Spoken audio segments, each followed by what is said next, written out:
One time we were sitting around while we were writing this book, and we got tired because it's so laborious. And we asked ourselves one day, what is a sun sign? And we spent days and weeks on it. We just couldn't answer the question. What is it? We could not answer it.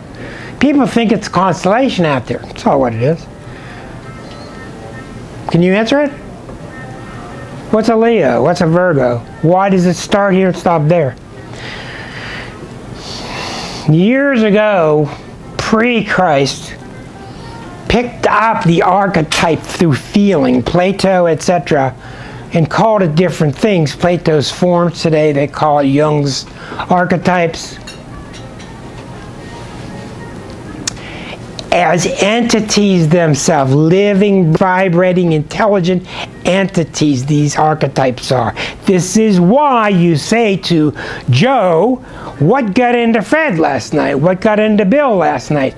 Those are the archetypes coming through you. You can feel it. I feel something coming on. He's going to get it soon, but I'm not sure when. You feel these things. I've just about had it here.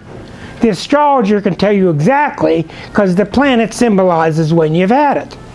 Okay, so what an astrologer is, really, is I can look at your astrological calendar. I know when you should be going through things. And most of the people today are just unbelievably advanced. People have advanced so much, and I lay it all credit to the hippie generation.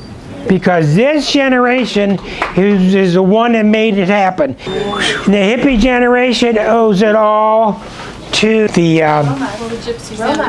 beatniks.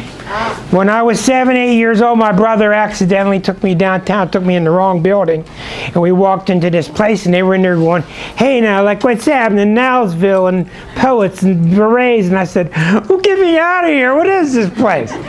Well, these people learned, these people sensed the original archetypes, that we're getting away from this mainstream. These people don't know where it's at. Then it led to the 60s, and you saw what happened there. Okay, and it all blew up, sky high. But anyhow, don't let anybody ever try to shove that stereotype down to you about the hippies on these TV shows, because that's where you saw the head shops. That's where people did alternative drugs and alternative lifestyles. And a lot of them goofed around, yes, but a lot of them started to discover these archetypal fields. A lot of them misuse it, but a lot of them use it correctly. So throughout our lives,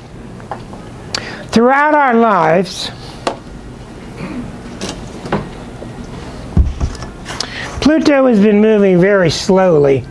Pluto is a very major planet, even though in 2006, the astronomers of all people declared that Pluto was no longer a planet, which is totally wrong, because it is a planet. And actually what I think is Pluto decided it didn't want to be involved with us. Because that's how Pluto works. That's my coffee, this one? Yes. Good day. Thank you, sir. In 2006, they had the choice of adding 80 new planets or else demoting Pluto and Chiron. So they chose to demote to minor planet status.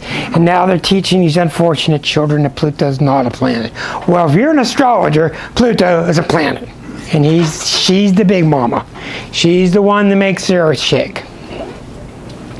You think this guy got swallowed up in a sinkhole, didn't have a Pluto transit going on? I will guarantee you. He went to bed and he had been doing something the last 2-3 days that was not agreeing with his soul, and the house just sucked him up. I will guarantee you. That's what our next book's about. Not about black holes sucking you up, but about doing and staying in sync with yourself. Because when you get out of sync with yourself is when you get in trouble. Okay, that's why the next book will be called The Black Hole. No. It'll be called The Sinkhole. The Sinkhole. It'll be called The Intimate Zodiac. When my parents were growing up, Pluto was going through Cancer. And it spends anywhere from 30 years to 13 years in a sign, because it's not a perfect orbit. And that generation was very Cancerian. Mother, family, country. Mother, family, country. And boy, there was family, and you went to family parties, and that was it, and you were identified with your family. So this is the reason that our parents that were born in the 20s were so Cancerian, and then the next generation came along that were born in the 50s. Late 40s, 50s were born with the symbol of the Rolling Stones. That was what the Pluto and Leo generation said to their generation. You think I need to stay home and I'm going to be a shoemaker like Daddy did? Well, out came the Rolling Stones, and get your satisfaction. And that symbol with that tongue sticking out became the symbol of the baby boomers. And that was a generation that was Leo-like, which means I'm not stuffing this down for the family. I'm going to be myself.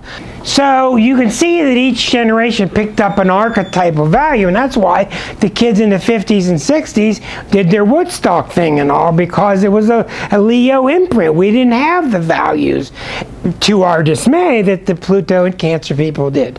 Well, let's move forward, and you'll see those demarcations between those sign periods.